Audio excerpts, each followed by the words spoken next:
Assalamualaikum warahmatullahi wabarakatuh. Kami dari kelompok 3 akan mempresentasikan hasil diskusi kelompok kami yang bertemakan sejarah dan perkembangan pendidikan.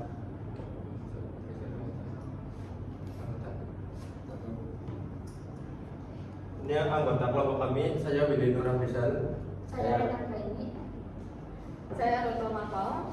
Saya Ibadah Sisa Putra Ibu. Saya Fandi Rosman Sinai. Sebelum lanjut di pendidikan di era 1.0, alasan kami memilih tema ini karena menurut kami pendidikan itu sangat penting dalam kehidupan manusia. Selain menarik, tema ini juga mengasih kita gambaran bagaimana teknologi mempengaruhi dunia belajar maupun dunia pendidikan. Kita lanjut di pendidikan di era 1.0. Di era ini mesin uap sangat penting terhadap perkembangan dunia pendidikan. Yang pertama yaitu peningkatan produksi buku. Jadi sebelum adanya mesin uap, buku dicetak secara lambat dan harganya yang mahal.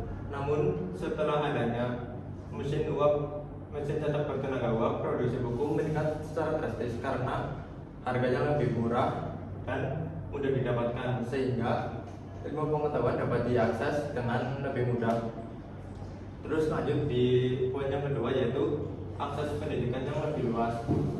Dengan banyaknya buku yang lebih murah, gerakan literasi menyebar lebih luas, sehingga pendidikan pun tidak hanya bagi kaum elit maupun kaum bangsawan, melainkan untuk kelas pekerja, pelajar, dan juga masyarakat umum.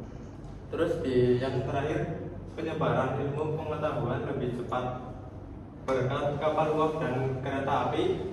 Distribusi buku, guru dapat lebih cepat dan lebih mudah.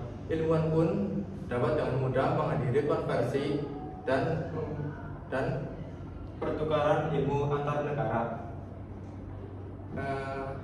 Hal itu mempercepat perkembangan pesat di ilmu pengetahuan, terutama dalam bidang matematika, sains, dan teknik. Ya, lanjut di pendidikan era 2.0. Di sini sudah menggunakan listrik dan produksi massal dalam perubahan pola di masyarakat pendidikan. Yang pertama, karena berubahnya dari uap ke listrik, itu memungkinkan sekolah atau universitas lebih lama dengan penerangan yang baik. Lalu peralatan pendidikan modern dan sudah ada mesin cetak bertenaga listrik. Terus sumber energi, lalu akses pendidikan menjadi lebih luas, dan yang terakhir media dan alat belajar menjadi lebih modern. Lalu untuk revolusi industri 3.0, jadi di akhir abad 20-an, itu tahun awal 2000 yang ditandai dengan hadirnya internet serta teknologi digital. Industri 3.0 memiliki dua karakteristik utama. Yang pertama adalah mesin-mesin mampu bergerak dan berpikir sendiri. Yang kedua, internet yang dapat mempersingkat jarak dan waktu. Lalu untuk dampak di lapangan kerja, banyak pekerjaan manual yang digantikan oleh mesin dan komputer. Lalu dampaknya terhadap efisiensi pendidikan, internet memungkinkan para pelajar dan guru mengakses sumber belajar dari seluruh dunia. Era industri 3.0 menjadi landasan penting bagi society 4.0 karena masyarakat sudah mulai mengenal teknologi digital di aspek kehidupan. Jadi pola pikir masyarakatnya itu sudah mulai terbentuk, jadi lebih terbuka.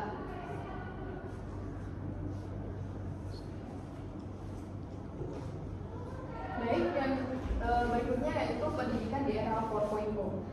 Industri 4.0 resmi diperkenalkan pertama kali di Jerman pada tahun 2021. Di era ini, teknologi seperti IoT, AI, dan juga internet digunakan untuk mendukung pendidikan. Nah, contoh penerapan di bidang pendidikan yaitu seperti adanya smart classroom dengan menggunakan IoT dan juga AI yang membuat pembelajaran lebih interaktif. Yang kedua, pembelajaran daring atau online learning dengan menggunakan Google Classroom, Edmodo, ataupun ruang guru yang dapat diakses dimanapun dan kapanpun. Yang ketiga yaitu penggunaan aplikasi digital seperti Google Form, Quizzes, dan juga e-report yang mempermudah guru ataupun dosen memberikan kuis dan juga mempermudah penilaian.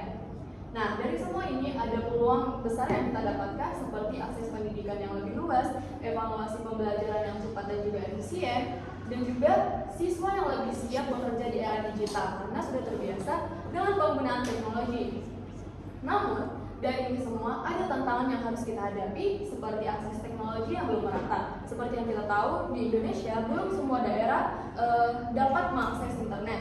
Terus yang kedua, guru banyak yang belum siap ataupun sedang menyesuaikan diri. Dan yang ketiga, biaya keamanan dan privasi yang tidak kalah jauh untuk lebih diperhatikan. Karena ketika keamanan dan privasi data kita jatuh ke tangan orang yang tidak bertanggung jawab, maka data kita bisa digunakan dengan tidak baik, yang hal itu bisa merugikan diri kita sendiri.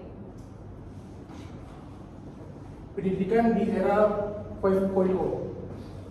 Perbandingan aspek industri 4.0 dengan society 5.0. Tujuan pendidikan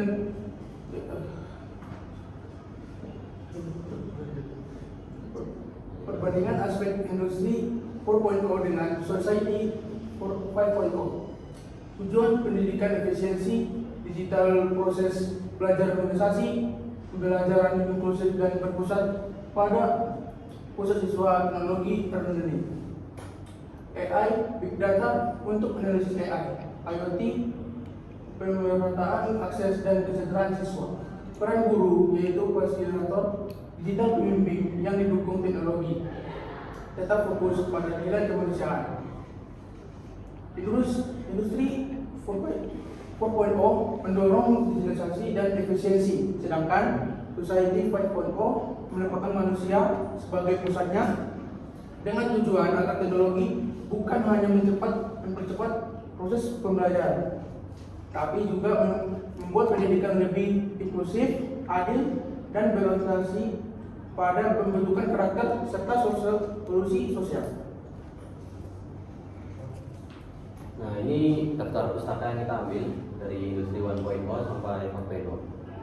Lanjut ke kesimpulannya. Kesimpulannya, perjalanan dari industri 1.0 hingga society 5.0 menunjukkan bahwa pendidikan berkembang dari sistem yang terbatas dan manual menjadi inklusif, digital, dan berbasis AI. Jika dahulu pendidikan hanya menyiapkan guru, kini pendidikan diarahkan untuk mencetak manusia kreatif, adaptif, dan mampu hidup berdampingan dengan teknologi cerdas. Sekian presentasi dari kami. Wassalamualaikum warahmatullahi wabarakatuh.